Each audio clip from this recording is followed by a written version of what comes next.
कि मैं जितनी बार भी श्रीमद् भगवत गीता पढ़ती हूँ, हर बार कुछ ना कुछ अलग अर्थ समझ में आता है, और कई कई बार तो अर्थ बिल्कुल उल्टा ही हो जाता है। तो मुझे ये डर रहता है कि मैं कुछ गलत ना समझ लूँ, और जबकि स्वाध्याय भी जरूरी है। तो ऐसी स्थिति में क्या करना चाहिए?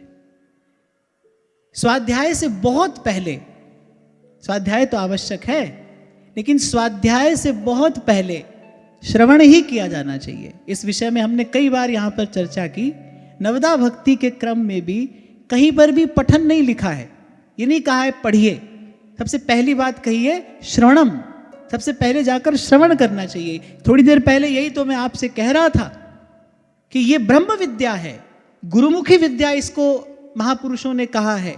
गुरुजनों के चरणों में बैठकर शास्त्र का श्रवण किया जाना चाहिए, तभी उस शास्त्र का वास्तविक अर्थ आपके हृदय में आलोकित होता है, प्रकाशित होता है। और मुझे लगता है कि आचार्यों द्वारा प्रतिस्थापित इस विधि का, इस आचार संहिता का आपको, हमको, सबको सादर पालन करना चाहिए। अपनी बुद्धि से पढ़ोगे तो जैसा आपके साथ हो रहा है वैसा ही किसी के साथ भी होगा। आप मनमाना अर्थ लगाओगे और बहुत बार तो ऐसा होगा कि अर्थ का अनर्थ कर बैठोगे। तभी तो आपको थोड़ी देर पहले मैंने कहा, ये जो आज पॉडकास्ट पर ज्ञान बंट रहा है ना, इससे सावधान रहना। बहुत बार तो यही सुनने में आ रहा है, देखने में आ रहा है कि अर्थ का अनर्थ किया जा रहा है। सनातन धर्म की आज जो ये स्थिति हुई है, ये शास्त्रों का मनमाना अर्थ करने के कारण ही तो हुई है। शास्त्रों की दुर्व्याख्या के कारण ही तो आज ये दशा हम देख रहे हैं। प्रथम हृदय श्रद्धा जो करे और आचार्य जन जाए अनुसरे। आपकी अंग्रेजी भाषा में स्वाध्याय को क्या कहेंगे?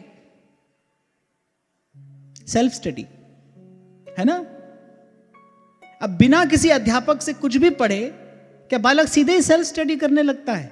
कर लेगा, और करेगा तो क्या करेगा? अर्थ का अनर्थ ही तो करेगा ना।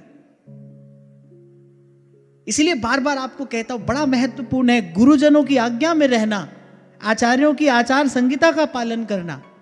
सीधे स्वाध्याय पर नहीं जाना चाहिए, पहले गुरुजनों के मुख से शास्त्र का श्रवण किया जाना चाहिए। भक्ति शास्त्र का तो विशेष रूप से गुरुजनों के मुख से ही श्रवण किया जाना चाहिए, तभी उस शास्त्र का रहस्य आपको समझ में आएगा, तभी उस अर्थ का वास्तविक अर्थ आपको समझ में आएगा। क्योंकि गुरु जी ने शास्त्रानुसार आचरण किया है, शास्त्र की उन पर कृपा है, शास्त्र ने अपना रहस्य, अपना अर्थ स्वयं उनके सामने उजागर किया है।